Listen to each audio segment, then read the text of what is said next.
everybody. So being on house arrest and now probation, I am not allowed to go into jails or prisons and talk to men who might need help. It just goes against the policies and procedures of jails and prisons to have somebody who's considered DOC property in there from the streets. I might go in to lead an NA meeting and sneak something into them dudes, you never know. But there was a program inside a couple of these institutions about recovery for these guys who needed the help with their substance use issues, and they asked me if I could make videos to play at these meetings that they were taking in, so of course I said, And at the time I was working at a treatment center, and I asked them, do you want me to use my treatment center talk, or do you want me to be real and raw? And they told me, we need you to be real and raw. That's what's going to reach these guys. And I 100% agree, because that's what would have reached me when I was in there. So I did a series of these videos, and they let me just say whatever I wanted to say, no gloves on. And I just found one of these videos, and I wanted to share it with you guys. So here's a video that I did raw and basically unedited before I was ever doing content creation for social media. This is just me being raw and honest with people who are in the same exact place that I was in for so many years of my life. And I honestly wish somebody would have pulled me aside and talked to me like this when I was messing up. I might not have had such a long, hard road. But if you're delicate and frail to swear words and being yelled at and stuff like that, I completely get it. Just skip this one. Because when I talk to men that are in a dark, hard place in their life, I speak to them in the language that they understand. So, let's go!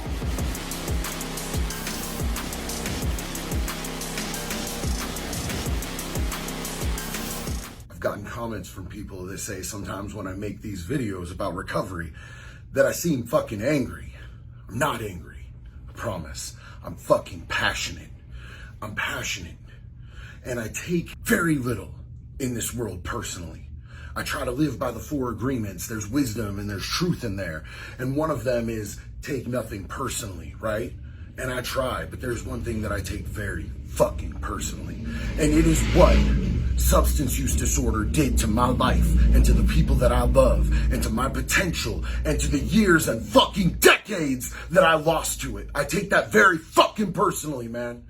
I take it very fucking personally that I was not in control of myself and my actions anymore, and that I became powerless when I gave that up. A lot of people are gonna tell you that addiction is a choice. You made that choice. You put that first one in and you should have known better. Everybody knows you shouldn't do fucking heroin, right? Everybody knows you shouldn't do meth. Everybody thinks that there are these gateway drugs. But let me tell you the fucking gateway to substance use disorder, man. Let me tell you the real fucking gateway. The real gateway is trauma. See, when I was sexually abused as a child, that was my gateway. It didn't have shit to do with a choice. It didn't have shit to do with drugs. I needed an escape. I didn't know how to process. I disassociated from an experience that was too much for me to fucking process as a child. I didn't have the fucking tools. I was fucking 6 years old. What was I supposed to do? So see, the way that it manifested before I got into substances, the way that it fucking showed its symptoms before I got into substances, was risky behaviors, self-loathing, self-harm. There's a lot of different ways that trauma-based fucking diseases can manifest themselves. You could be a gambling addict, you could be a sex addict. There's all these different fucking aspects, man. You could be a fucking sociopath and take it out on other people. A lot of people do, man. Substances made sense to me because they took away the pain. They took away everything inside of me with it, though. See, substances were never my problem. I was my motherfucking problem. I'm still my motherfucking problem. Substances were a shitty fucking solution. Substances and self-medicating was a shitty way to make it through the fucking day without fucking killing myself, without hurting somebody else, without feeling the fucking hell that was inside of me because I had a hole in there. I'm not justifying anything. I own it. I take accountability.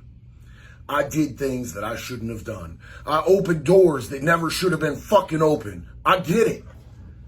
I own it. It's all on me.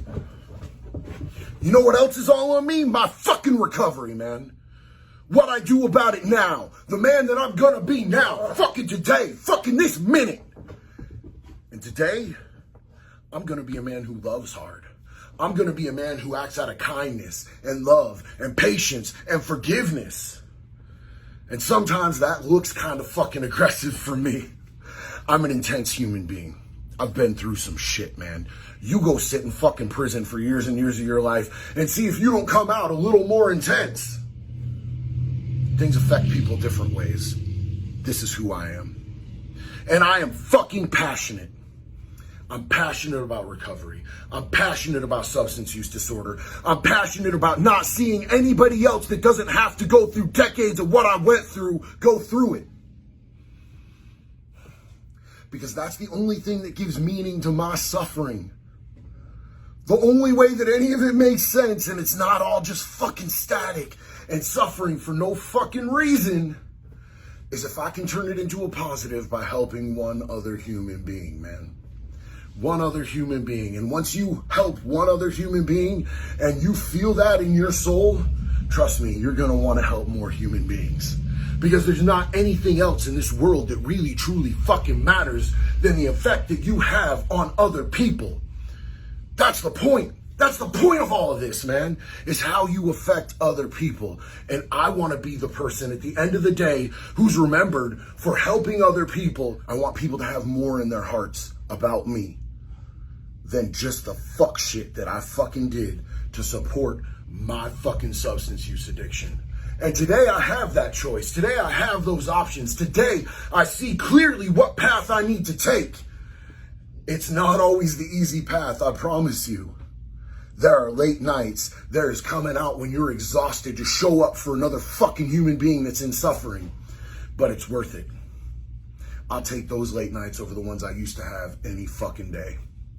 I love you guys. And look, y'all, I generally hope that there comes a time when I can go into prisons, when I can go into jails, and I can speak to these men directly the way that I feel like would have worked for me. But until that time happens, I'm glad that I was able to put this series of videos out there to them. Being locked up, being inside is a really hopeless feeling, and it doesn't seem like there's anything out there for you anymore because you've burned so many bridges. You've done such catastrophic damage to your relationships, to your community, to yourself. It's hard to see that there might be something left. But if I can show them that I'm like them, if they can see and recognize that I'm one of them, I used to be exactly the type of person that they are, then I can give them hope. I can make them feel like there's a way out because I got out. And I can show them that they're loved, that they're seen, that they're heard, that they're worth it. And that's something that a lot of people who are locked up haven't felt in a really long time. And I didn't get paid for those videos, and I wouldn't expect to get paid to go and talk to these people, because what I would get out of it, the rewards and the riches that I would get out of it, would be spiritual and emotional, and that means a lot more to me these days than monetary gains. And it's not completely selfless, because I'll tell you guys a secret.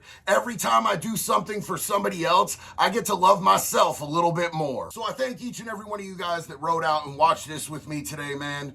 I might be doing some more recovery-oriented type of stuff, and if that's not your cup of tea, if you see recovery in the title, you ain't got to watch it, man. It's all good. I'm still going to be doing all the other stuff, too. But if this video helps one person because I uploaded it to YouTube, that means everything to me. One love, y'all. I'm out. Be good or be good at it. You sold me out.